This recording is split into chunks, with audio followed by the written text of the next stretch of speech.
प्रधानमन्त्री शेरबहादुर देउवाले प्रतिनिधि सभा र प्रदेश सभाको निर्वाचन समयमा नै सम्पन्न गर्न सरकार प्रतिबद्ध रहेको बताउनु भएको छ। 64औं संसद दिवसका अवसरमा पूर्व सांसद मञ्चले बिहीबार संघीय संसद भवन नयाँ बानेश्वरमा आयोजना गरेको कार्यक्रममा प्रधानमन्त्री देउवाले लोकतान्त्रिक गणतन्त्रात्मक संसदीय शासन प्रणालीलाई बलियो बनाउन आवधिक निर्वाचनले महत्त्वपूर्ण भूमिका खेल्ने भन्दै निर्वाचन समयमै गरिने बताउनु भएको हो। प्रधानमन्त्री देउवाले मुलुकको शासन प्रणालीलाई बलियो बनाउँदै विकासको गतिमा अगाडि बढाउन सबैले भूमिका खेल्नुपर्ने धारणा राख्नुभयो। उहाँले संसद र संसदीय समितिको निर्णयहरूलाई सरकारले प्राथमिकताका साथ कार्यान्वयन गर्ने स्पष्ट पार्नुभयो। अहिले हामी संघीय लोकतान्त्रिक गणतन्त्रात्मक शासन व्यवस्थाको माध्यमद्वारा मुलुकमा दिगो शान्ति र सुशासन कायम गर्दै विकासको गतिमा अगाडि बढाइरहेका छौँ। हामी सबै मिलेर यस यात्रालाई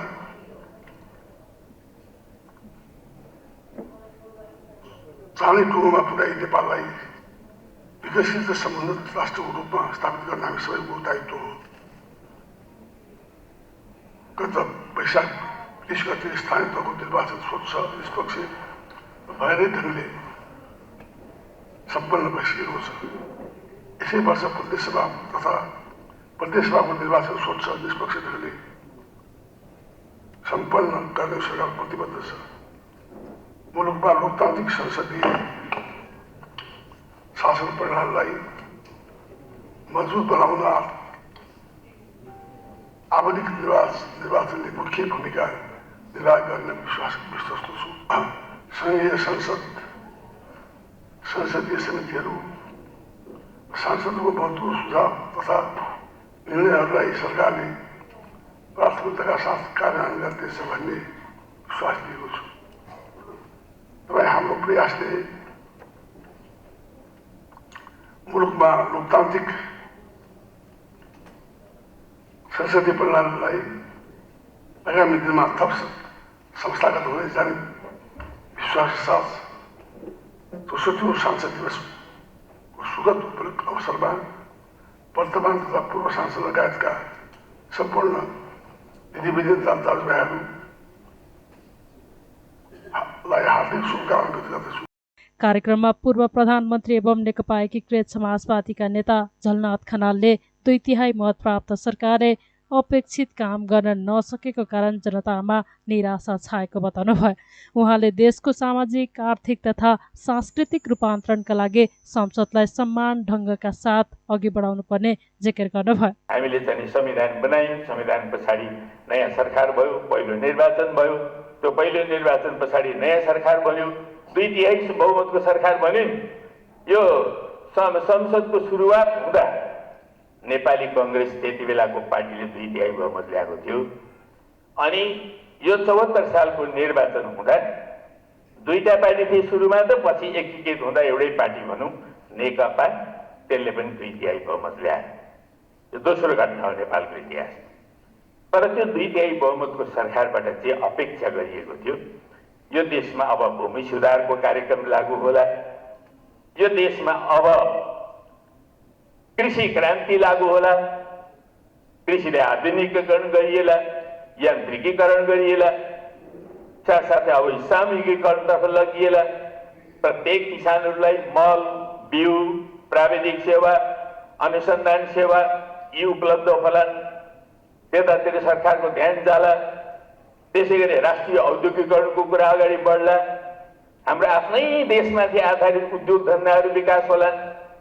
हाम्रो देशका उद्योग धन्दाहरू भनेको हामीले पानीजन्य उद्योग 6000 नदी नाला भएको देश हो। यो पानी उद्योगहरू हामी व्यापक बनाउन सक्छौँ। त्यस्तै वनजन्य उद्योगहरू, जडीबुटीजन्य उद्योगहरू, कृषिजन्य उद्योगहरू, हाम्रो देश यति सुन्दर देश हुन्छ। हामी पर्यटनजन्य उद्योगहरू, यी हाम्रा राष्ट्रिय उद्योगहरू, हाम्रो देशका विशेषतामाथिका आधारित उद्योगहरू, ती उद्योगहरू हामी स्थापना गर्न सक्छौँ। अब यो 2/3 बहुमतको सरकारले गर्ला भन्ने आम जनताले आशा गरे, तर माछो माछो माछो माछो भ्याकुतो भयो। केही पनि भयो, एउटा उद्योग पनि बनेन, अगाडि बढेन। अनि जनतामा अहिले निराशा छाउन थाल्यो। गरिबी उन्मूलन होला भन्ने आशा थियो, त्यो पनि खास केही भएन। अनि त्यसरी नै यो निरक्षरता उन्मूलन गर्ने काम त पक्कै अगाडि बढ्ला भन्ने थियो, त्यो पनि राम्ररी भएन। त्यसो हुनाले जनतामा निराशाको एउटा लहर छ। त्यस्तै कांग्रेसका वरिष्ठ नेता रामचन्द्र पौडेलले संसदीय प्रणालीलाई इमानदारीपूर्वक बलियो बनाउन सबै गम्भीर हुनुपर्ने बताउनुभयो। उहाँले सांसदहरूले आफ्नो संसदको दायित्व निर्वाह गर्नुपर्ने समेत बताउनुभयो।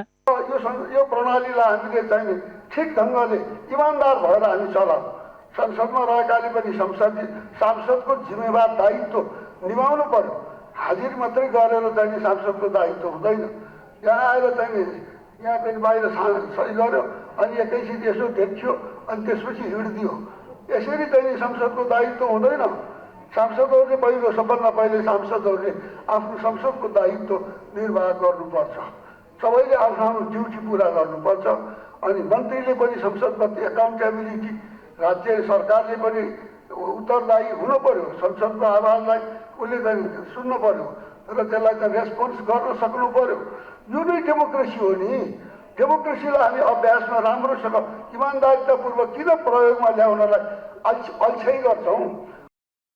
कार्यक्रममा कानुन मन्त्री गोविन्द शर्मा कोइरालाले संसदलाई मर्यादित बनाउनका लागि सांसदहरूको भूमिका महत्त्वपूर्ण हुने तर्क गर्नुभयो।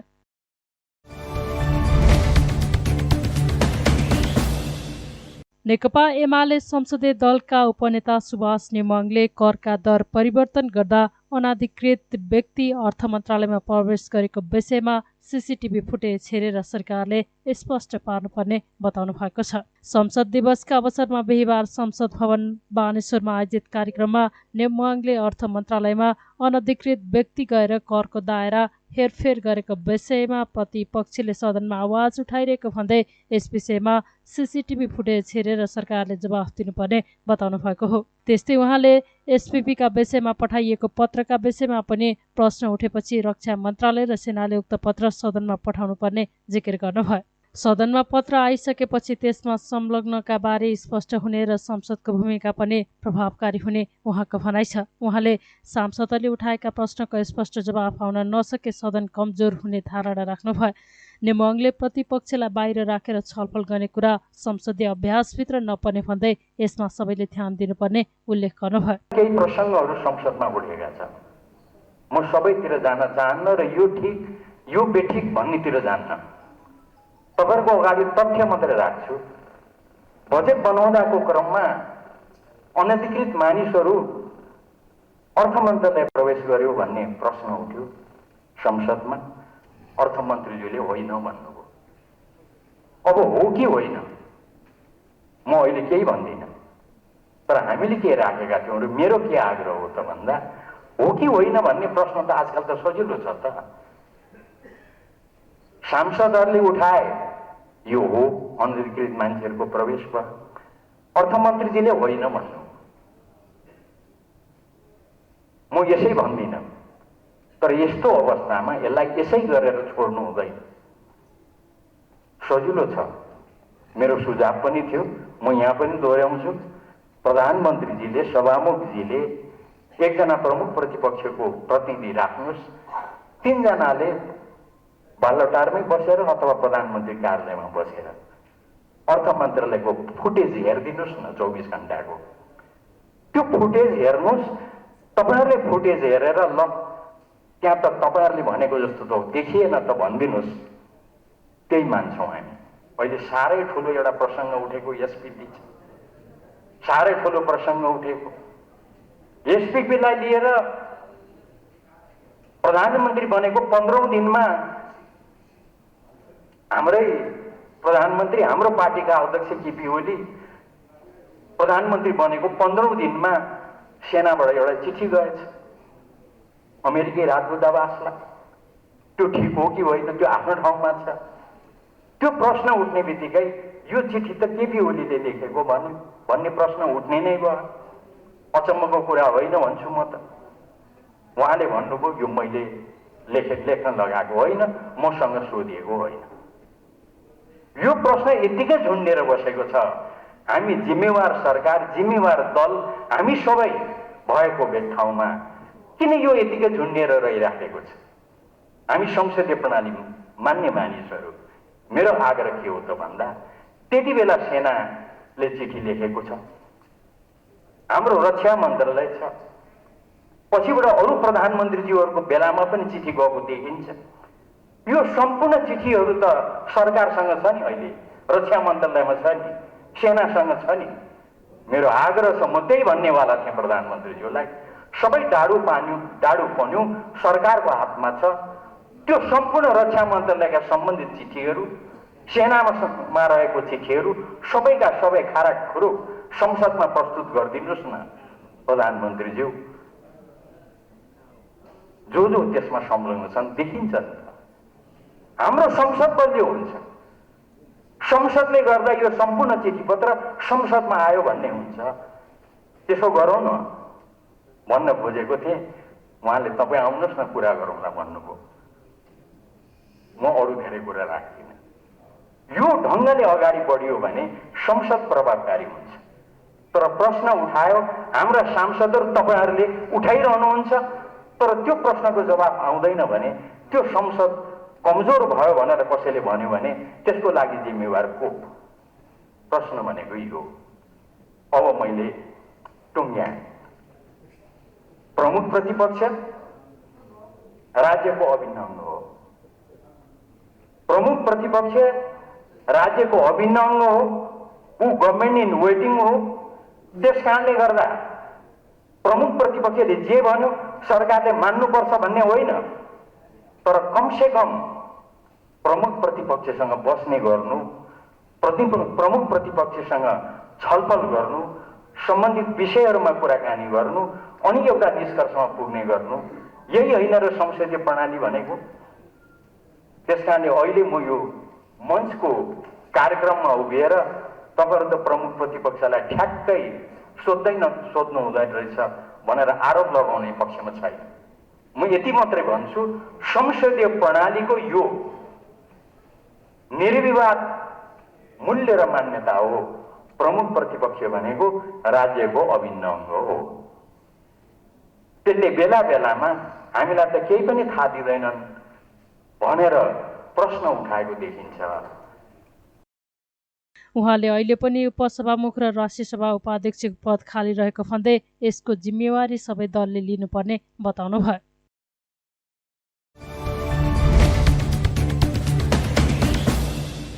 स्वास्थ्य मन्त्री भवानी प्रसाद खापुङले गाउँ क्षेत्रमा डाक्टर र नर्स पठाउन समस्या भएको बताउनु भएको छ। नेपाल स्वास्थ्य प्राविधिक संघको 44औं स्थापना दिवसका अवसरमा बिहिबार काठमाडौँमा आयोजित कार्यक्रममा मन्त्री खापुङले विभिन्न जिल्लाबाट डाक्टर र नर्स पठाउनु पर्ने भन्दै गुनासो आएको तर कोही जान तयार नरहेको बताउनु भएको हो। डाक्टर र नर्स जान नमानेका कारण नै केही जिल्लामा चिकित्सकको अभाव भएको उहाँको भनाइ छ। उहाँले सरकारले पठाएको जुनसुकै स्थानमा पनि जानका लागि चिकित्सकहरूले मानसिकता बनाउनु पर्ने धारणा राख्नुभयो। मन्त्री खापुङले समायोजनका विषयमा पनि कर्मचारीहरूबाट अनेक समस्या आएको उल्लेख गर्नुभयो। म स्वास्थ्य मन्त्रीमा नियुक्त भएको 2 दिन मात्रै हुँदैछ। यो 2 दिनको अवधिमा धेरै मान्छे विभिन्न जिल्लाबाट डाक्टर पठाइदिनु पर्यो भनेर आउनु भएको छ।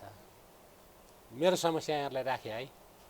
नर्स पठाइदिनु पर्यो, दरबन्दी यति छ भनेर आउनुहुन्छ, कोही जान तयार हुनुहुन्न। अनि हामीले धेरै अभ्यास पनि गरेका छौँ। हामी गाउँ क्षेत्रमा डाक्टर पठाउनै सक्दैनौँ, नर्स पठाउन सक्दैनौँ। अहिले यो सङ्घीयताको फेरि कार्यान्वयनमा पनि छौँ हामी।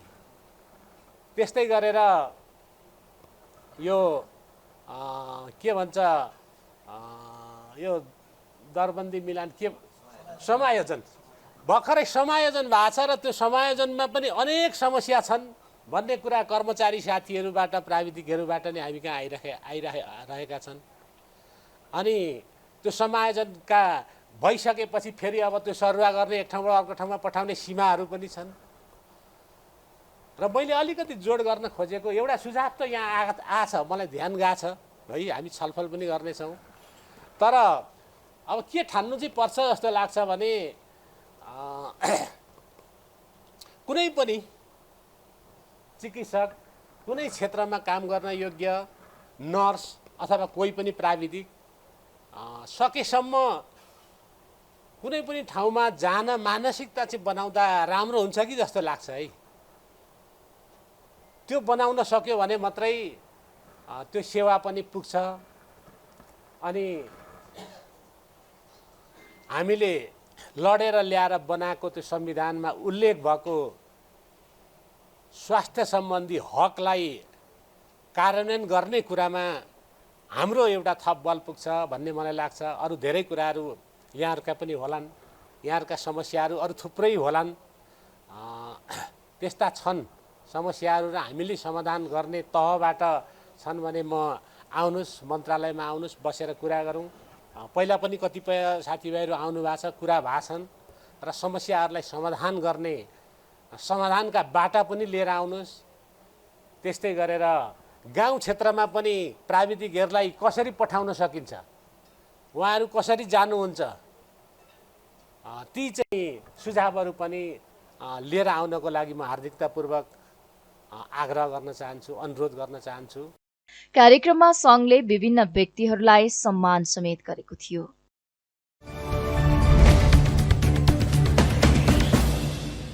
सञ्चार तथा सूचना प्रविधि मन्त्री ज्ञानेन्द्र बहादुर कार्कीले दक्षिण एसियाकै धनी पुस्ताको रूपमा अगाडि बढाउने गरी मुलुकको आर्थिक विकास गर्नुपर्नेमा जोड़ दिनुभएको छ। चलचित्र विकास बोर्डको 22औं वार्षिक उत्सवका अवसरमा बिहिबार काठमाडौँमा आयोजित कार्यक्रममा मन्त्री कार्कीले सबै क्षेत्रको योगदानबाट मुलुकलाई 10 वर्षभित्र दक्षिण एसियाकै धनी पुस्ताको रूपमा अगाडि बढाउनु पर्नेमा जोड़ दिनुभएको हो। कार्कीले चलचित्र क्षेत्रलाई विशिष्ट उद्योगको रूपमा विकास गर्ने उद्देश्य अनुरूप मन्त्रालयले त्यससँग सम्बन्धित आवश्यक संरचना तयार गरिरहेको जानकारी दिनुभयो। चलचित्र क्षेत्रले आर्थिक, सामाजिक र सांस्कृतिक विकाससँगै समृद्ध मुलुक निर्माणमा महत्वपूर्ण भूमिका निर्वाह गर्नुपर्ने मन्त्री कार्कीको भनाइरहेको थियो। समाजमा विशिष्ट रूपले हरेक क्षेत्रमा परिचित गराउनका निमित्त तपाईहरु, हामी र सरकार लाग्नुपर्दछ। अघि दयाराम दाहालजीले भन्दै हुनुहुन्थ्यो, भाषण गर्नलाई सजिलो छ, सरकार अविच्छिन्न उत्तराधिकारी हो। एउटा मन्त्रीले नीतिगत रूपले अगाडि बढाएको कुरालाई आउने मन्त्रीले त्यसलाई अगाडि बढाउनु पर्दछ। तपाईहरु, म बोल्नलाई एकदम डराउने मान्छे बनेको छु। मलाई धेरै ठाउँमा आएर साथीहरूले भन्नुहुन्छ, यो फलानु भवनको शिलान्यास गरिदिनु पर्यो। मैले भन्छु, त्यसको स्रोत सुनिश्चितता छ कि छैन? स्रोत सुनिश्चितता नभइकन मलाई शिलान्यास गराएर 2 दिन पत्रिकामा लेखाएर त्यहाँ एकछिन ताली बजाएर त्यसको उद्देश्य पूरा हुन सक्दैन। त्यसैले म यहाँ तपाईहरुको पक्षमा छु। राज्यले तपाईहरुलाई सम्मान दिनुपर्छ। हाम्रो आर्थिक अवस्था हामी सबैलाई थाहा छ। हामीले आर्थिक अवस्थालाई पनि समृद्ध मुलुक बन्ने जुन हाम्रो नेपालीको चाहना छ र जुन सम्भावना छ, त्यसलाई पूरा गरेर सेवा र सुविधा सबैले प्राप्त गर्नुपर्छ र त्यसमा तपाईहरुले अझ बढी प्राप्त गर्नुपर्छ। किनभनेदेखि तपाईहरु केवल हामीले भन्ने गहना मात्रै होइन, सम्पत्ति मात्रै होइन, तपाईहरु अर्कोलाई उदाहरण देखाउने एउटा प्रेरणाको स्रोत पनि हुनुहुन्छ। त्यसै अनुसारले तपाईहरुलाई समृद्ध गर्ने दायित्व सरकारको हो। यसतर्फ म प्रतिबद्ध छु। हामी जुन जुन क्षेत्रमा छौं त्यो क्षेत्रबाट अगाडि बढ्न सक्यौं भनेदेखि मैले हरेक ठाउँमा भन्ने गरेको छु र त्यो हरेक नेपालीको सपना हो। र यहाँ पनि म भन्न चाहन्छु कि हामी 10 वर्षभित्रमा हाम्रो पुस्तालाई कमसे कम दक्षिण एसियाको धनी पुस्ताको रूपमा परिचित गराउन सक्छौं।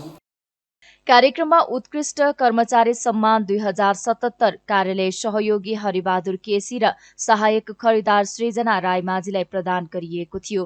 पुरस्कारको राशि क्रमशः 15 र 25,000 रुपैयाँ रहेको छ। बोर्डले भुवन केसी, डाक्टर भोला रिजाल, सानुकुमार ताम्राकार, राजाराम पौडेल, शिव ढकाल र किरण कुमार केसी लगायत 62 जना चलचित्रकर्मीलाई विशिष्ट चलचित्र परिचय पत्र प्रदान गरेको छ।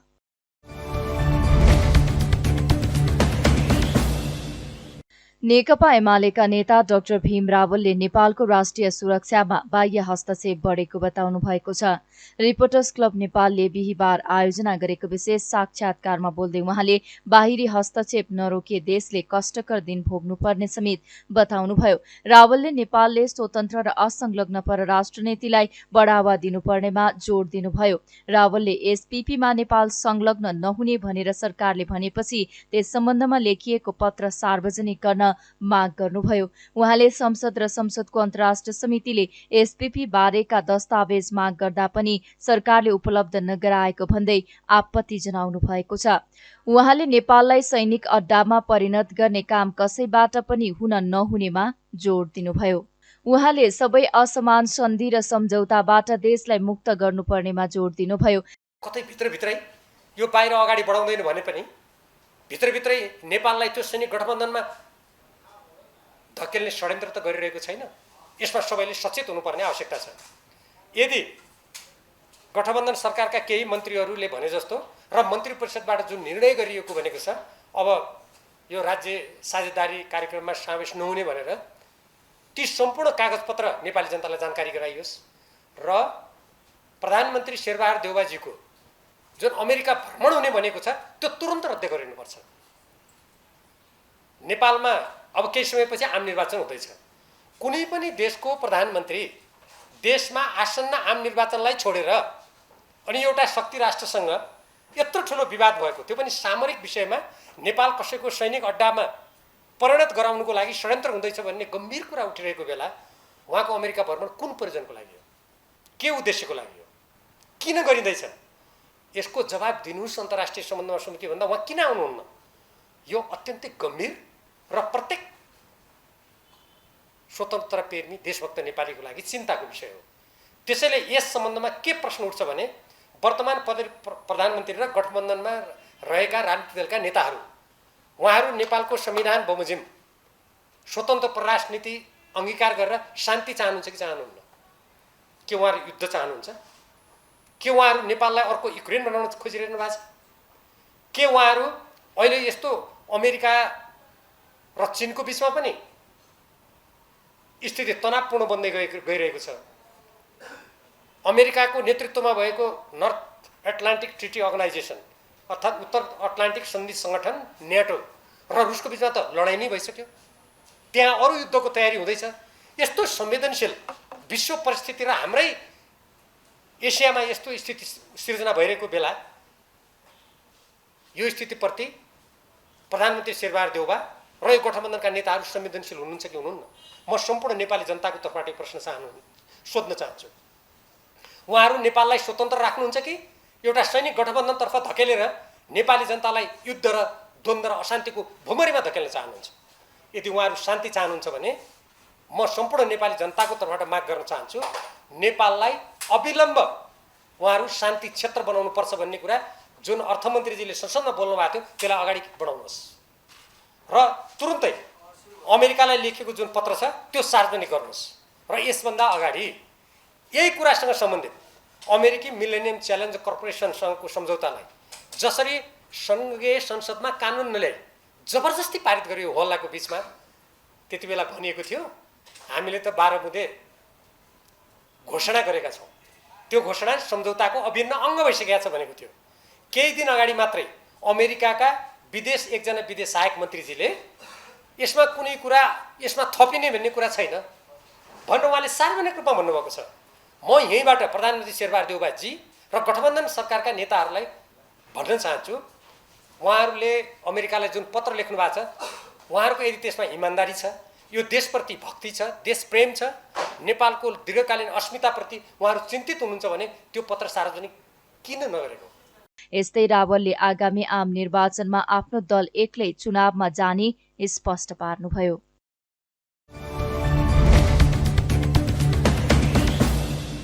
नेकपा एमालेको उद्योग वाणिज्य तथा आपूर्ति विभागले सबैसँग समन्वय गरेर मुलुकको आर्थिक सङ्कट समाधानका उपाय तत्काल अवलम्बन गर्न सरकारसँग माग गरेको छ।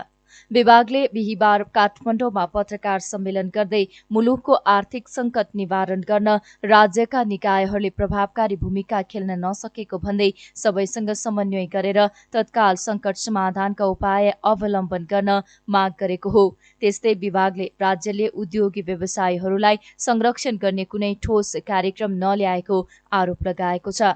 बजेटमा उद्योगी व्यवसायीलाई सम्बोधन गर्ने कुनै प्रभावकारी कार्यक्रम आउन नसकेको भन्दै बजेटप्रति पूर्ण रूपमा असन्तुष्टि रहेको विभागका प्रमुख मोतीलाल दुगडले बताउनुभयो। उहाँले सरकार नै देशको उद्योग बन्द गराउने पक्षमा देखिएको भन्दै उद्योग मैत्री बजेट आउन नसकेको बताउनुभयो। र विदेशी मुद्रा त्यसबाट आर्जन हुने एउटा ठुलो आधार थियो हाम्रो गार्मेन्ट उद्योगहरू, त्यो उद्योगहरू पनि बन्द भएका रुग्न भइसकेका छन्। त्यो रुग्न उद्योगलाई जागृत गर्ने एकातिर हामीहरू लागेका, एउटा देशमा भएका अहिले राम्रो सञ्चालनमा आइराखेका उद्योगहरू पनि अहिलेको बजेट भाषणले बन्द गर्ने एउटा उसको पछाडि मनसाई के छ, त्यसको पछाडि कारण के छ, किन त्यस्ता उद्योगहरू अहिले बन्द गर्नतिर लागिएका छन्, त्यो चाहिँ एउटा हाम्रो ठुलो इन्भेस्टिगेसनको विषय हो। यो हामीले सोच्नै पर्छ यसको पछाडि के मनसाई छ। भएका उद्योगहरू साना घरेलु उद्योगहरूदेखि लिएर हाम्रा मिडियम इन्डस्ट्रीदेखि लिएर ठुलो इन्डस्ट्रीहरूलाई किन केही उद्योगहरूलाई फाइदा पुर्याउनको लागि, केही भनेको नगण्य 5 देखि 10 उद्योगहरूलाई फाइदा पुर्याउनको लागि हजारौँ उद्योगहरूलाई मास्ने चाहिँ यो कसको नियति छ, यसको पछाडि के कारण छ, त्यो विषयमा चाहिँ हामीहरू इन्भेस्टिगेसन गर्दै अब हाम्रो यो विभागले हाम्रो पार्टी हाम्रो साथमा छ, हाम्रो पार्टीका नेताजीहरूले पनि यो कुरालाई चाहिँ उजागर गर्नुपर्छ। हामी विरोधको लागि विरोध गर्ने होइन, तपाईहरू राम्रो काम गर्नुभएछ, बजेटमा जुन कुरा त राम्रो छ त्यो कुराको हामी समर्थन गर्छौँ। तर जुन कुरा ठिक छैन, जुन कुरामा तपाईँले देशमा बेरोजगारी बढाउन खोज्दै हुनुहुन्छ, देशको आर्थिक अवस्थालाई तपाईँ सङ्कटमा ल्याउन खोज्दै हुनुहुन्छ, त्यसको चाहिँ हामी भरपुर विरोध गर्छौँ। र त्यसको लागि हामी यहाँ जुन प्रभावित उद्योगहरू छन् त्यसको हामी चाहिँ पुरा विरोध गर्छौँ भन्ने म चाहिँ तपाईँहरूलाई यो जानकारी दिन चाहन्छु। देशमा अहिले सबभन्दा बढी चाहिँ लिक्विडिटीको कमीको अवस्था छ। अहिले देशमा अहिले हामीसँग फन्ड छैन, ब्याङ्कहरू अहिले रित्तो भइसकेका छन्, सरकारी ढुकुटीहरू खाली भइसकेका छ, देशसँग विदेशी मुद्रा छैन। यस्तो अवस्थामा यो बजेटले किन सम्बोधन गरेन? आज 6, 6.5, 7% विगत 1 वर्ष अगाडि भएको ब्याज दर आज 13 देखि 15% सम्म पुगिसकेका छ। कसरी हाम्रा देशका उद्योगहरू, व्यवसायहरू, जुन निर्माणका कामहरू छ त्यो कसरी चाहिँ सर्भाइभ गर्छन्? के कारणले त्यो ब्याजको रेट बढेको हो? के कारणले चाहिँ हाम्रो यो मुद्राको सञ्चितको कमी आएको छ? के कारणले आज महँगी यत्रो चाहिँ बढेको छ महँगी? त्यसलाई सरकारले कन्ट्रोल गर्ने तरिका के छ? कुन तरिकाले सरकारले कन्ट्रोल गर्न खोजिरहेछ? किन यो सरकारले एउटा श्वेतपत्र जारी गरेर, अर्थ मन्त्रालयले श्वेतपत्र जारी गरेर जनताको माध्यममा बिचमा यो कुरा ल्याउनु पर्यो? यत्रो जनता विरोध गरिराखेको छ महँगीको, यत्रो उद्योगी व्यवसायीले महँगो विरोध गरिराखेको छ बजेटको, किन सरकारको कुनै पनि एउटा निकायले यो कुरालाई सम्बोधन गर्न सकेन? किन मन्त्री अर्थमन्त्रीजीले सम्बोधन गर्न सकेन? किन प्रधानमन्त्रीजीले यो कुरा जनताको माझमा आएर कमसेकम एउटा सञ्चार माध्यमहरूले चाहिँ हो यो सही भएको छ या गलत भएको छ स्पष्टीकरण किन दिन सकेका छैन? त्यो हिम्मत किन गर्न सकेका छैन? त्यो चाहिँ गर्न सक्नु पर्यो। सरकारको समृद्धिसँग सरोकारको विषय हो यो। त्यस्तै विभागले तत्काल मूल्यवृद्धि नियन्त्रण गर्ने, उद्योगी व्यवसायीहरूलाई राहत हुने र उपभोक्तालाई सहुलियत हुने कार्यक्रम ल्याउन पनि सरकारसँग माग गरेको छ।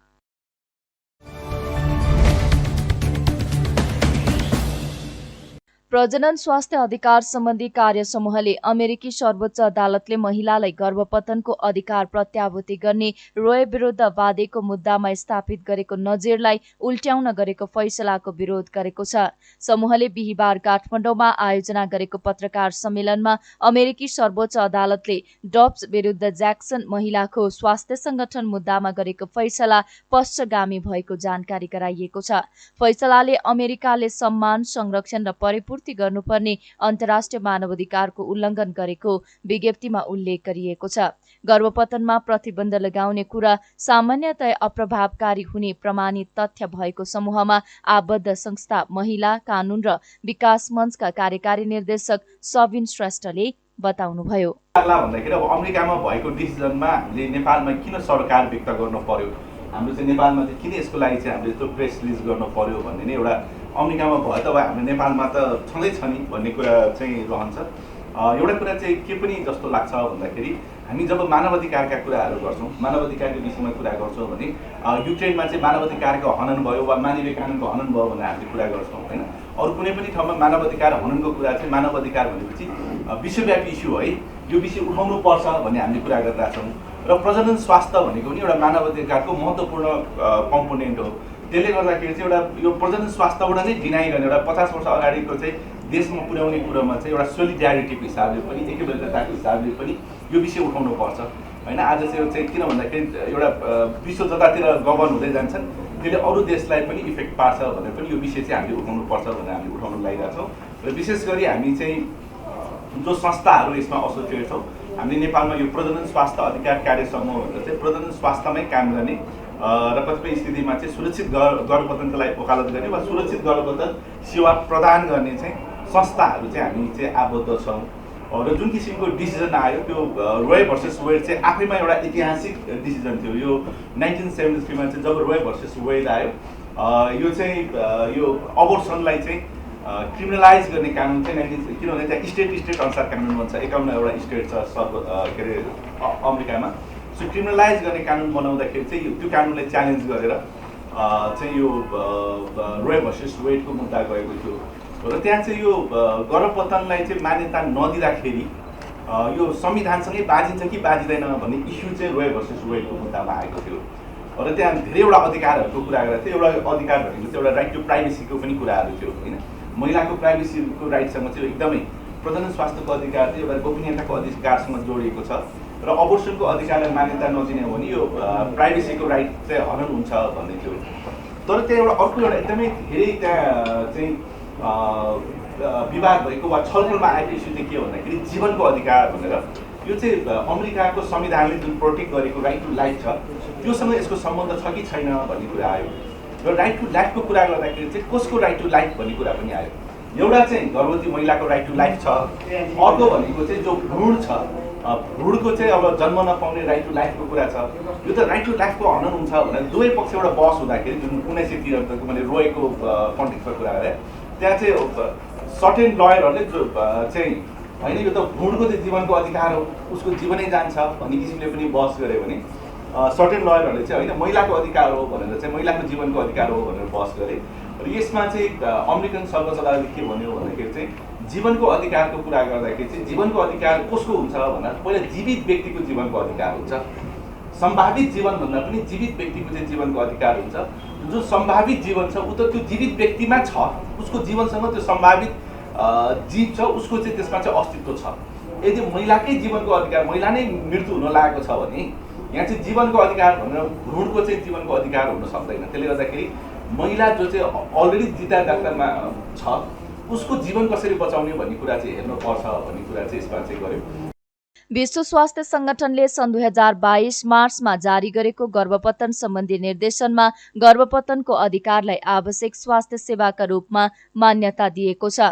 समूहले महिलाको शारीरिक स्वायत्ततालाई खुल्लमखुल्ला व्यवस्था गर्ने फैसलालाई निन्दा गर्ने अमेरिकी तथा अन्तर्राष्ट्रिय समुदायसँग ऐक्यबद्धता प्रकट गरेको छ।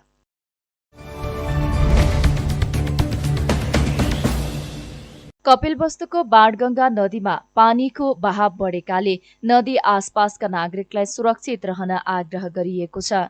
नदीमा माछा मार्दै आएका नागरिकलाई केही दिन नदीमा नजान समेत आग्रह गरिएको प्रमुख जिल्ला अधिकारी धर्मेन्द्र कुमार मिश्रले बताउनुभयो।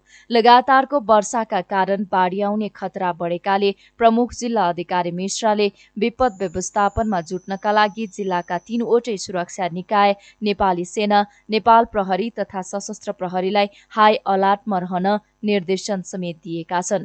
यस्तै बाणगंगा नगरपालिकाका प्रमुख प्रशासकीय अधिकृत टेकराज पन्थीले लगातारको झरीले बाणगंगा नदीमा पानीको सतह बढेको र नदी बस्तीमा पस्न सक्ने जोखिम बढेका कारणले अनुगमन गरिएको बताउनुभयो। इलाका प्रहरी कार्यालय पिपराका प्रमुख दीपक बाबु केसीले बाणगंगा नदीमा पानीको बहाव बढ्न थालेसँगै इलाका प्रहरी कार्यालय पिपराले नागरिकलाई नदी क्षेत्रमा नजान तथा सचेत रहन आग्रह गर्नुभएको बताउनुभयो। अनुगमनमा बाणगंगा नगरपालिका वडा नम्बर 8 का वडाध्यक्ष बाबुराम अर्याल, स्थानीय बासिन्दा, पत्रकार लगायतको उपस्थिति रहेको थियो।